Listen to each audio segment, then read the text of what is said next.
Hello everyone, welcome back to our channel. Ramzan మాసం అయితే మొదలైంది కదా. రోజు ఇఫ్తార్కి మనం ఏం చేయాలని ఆలోచిస్తుంటాం కదా. అందుకనే మనం మన ఛానల్లో రంజాన్ సిరీస్ అనేది స్టార్ట్ చేస్తున్నామండి. ఈరోజు డే 1 కాబట్టి నేను స్వీట్ అయితే స్టార్ట్ చేస్తున్నాను, శనగబాల స్వీట్తో. ఈ స్వీట్ ఎలా తయారు చేసుకోవాలో చూసేద్దాం రండి. ముందుగా 250 గ్రామ్స్ శనగపప్పుని తీసుకున్నానండి. ఇప్పుడు ఈ శనగపప్పుని ఒక గిన్నెలోకి వేసుకొని 2 సార్లు బాగా శుభ్రంగా కడగాలి పప్పుని. అలాగే నీళ్లు పోసుకొని ఒక గంట సేపు నానబెట్టుకోవాలి. చూడండి, గంట సేపు తర్వాత చూపిస్తున్నాను. పప్పు చక్కగా నానిపోయింది. ఇప్పుడు ఈ పప్పుని ప్రెషర్ కుక్కర్లో వేసుకొని కొన్ని వాటర్ వేసుకొని, ఒక గ్లాస్ మీద వాటర్ వేసుకొని ఒక 4 విజిల్ వచ్చేంత వరకు ఉడకనివ్వాలి. చూడండి, కుక్కర్ మూత పెట్టేసి 4 విజిల్ వచ్చేంత వరకు పప్పుని ఉడకనివ్వాలి. పప్పు ఉడికేలోపు నెక్స్ట్ ప్రాసెస్ని చూసేద్దాం. కడాయి పెట్టుకొని కొద్దిగా నెయ్యి వేసుకోవాలి. ఇప్పుడు ఇందులోకి డ్రై ఫ్రూట్స్లని వేసుకొని వేయించుకోవాలి. ముందుగా నేను కొన్ని బాదంని వేసుకొని లైట్గా ఫ్రై చేస్తున్నాను.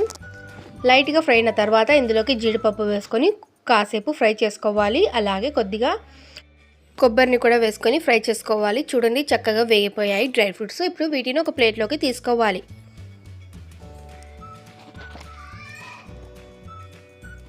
ఇప్పుడు తురిమి పెట్టుకున్న కొబ్బరిని ఇందులోకి వేసుకొని కాసేపు ఫ్రై చేసుకోవాలి.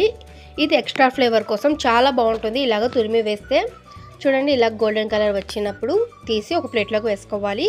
మనం 1 కప్పు పప్పుని తీసుకున్నాం కాబట్టి 1 కప్పు బెల్లంని తీసుకోవాలి. తీసుకొని ఒక టీ గ్లాస్ మీద వాటర్ వేసుకొని బెల్లంని కరిగించుకోవాలి.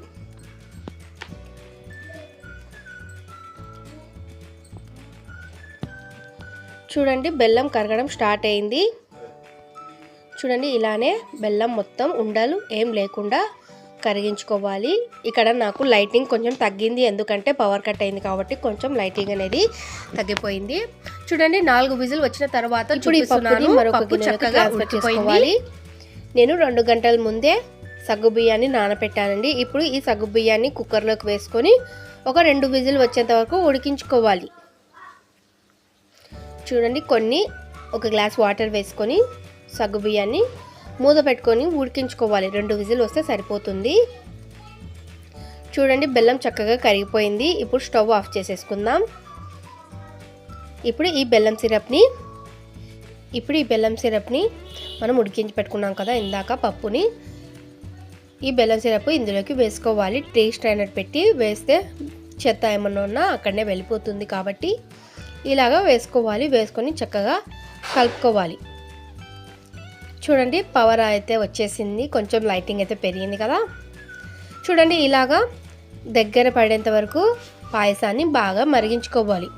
చూడండి, సగ్గుబియ్యం కూడా 2 విజిల్లకు చక్కగా ఉడికిపోయింది. ఇప్పుడు ఈ సగ్గుబియ్యంని తీసుకొని ఇందులోకి వేసుకోవాలి.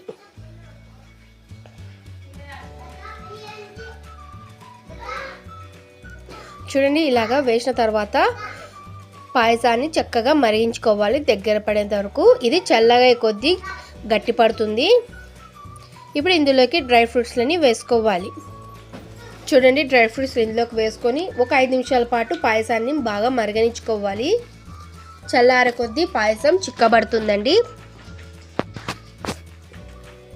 ఇలాగా పాయసాన్ని బాగా మరిగించుకోవాలి.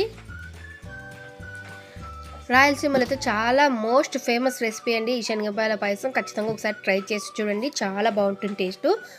ఒక చిన్న ఫంక్షన్ అయినా సరే ఖచ్చితంగా ఈ పాయసాన్ని అనేది చేస్తారండి రాయలసీమలో, అంత ఫేమస్ మరి ఈ పాయసం. మీరు కూడా ఒకసారి ట్రై చేసి చూడండి, చాలా బాగుంటుంది. మనకు పాయసం అయితే రెడీ అయిపోయింది. ఇప్పుడు సర్వింగ్ బౌల్లోకి తీసేసుకుందాం. అంతేనండి, చాలా టేస్టీగా ఉండే శనగపాయల పాయసం రెడీ అయిపోయింది. మీకు ఈ వీడియో నచ్చినట్టయితే మన ఛానల్ని సబ్స్క్రైబ్ చేసుకోండి.